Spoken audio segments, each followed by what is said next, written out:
थोपवून धरणे दूध तरी कुणाच्या हाती नाही. स्वतःला सार्वभौम सम्राट समजणाऱ्या आणि प्रजादक्ष म्हणून मिरवणाऱ्या दक्षाला स्वतःच्या कन्येचे मन जाणून घेता येत नाही, याहून हे दुर्दैव ते काय. मान भावीपणामुळे कोण कसा लयाला जातो याची उदाहरणे जिवंत असताना दक्ष राजाकडून तरी ही अपेक्षा नव्हती.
सृष्टीचे पालन आम्ही करतो आणि सृष्टीचा लय हा महादेवांकडे आहे.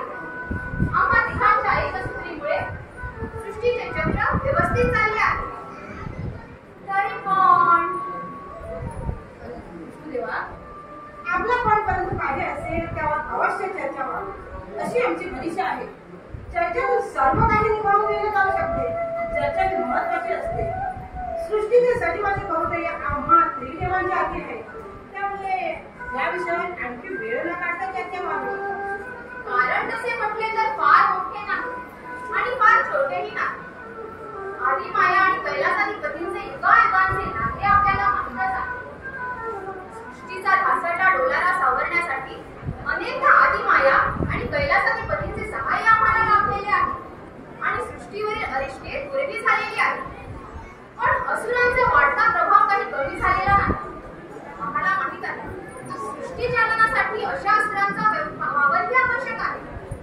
तरी पण सृष्टी पालकाचा तो ढळे असं एखादा प्रसंग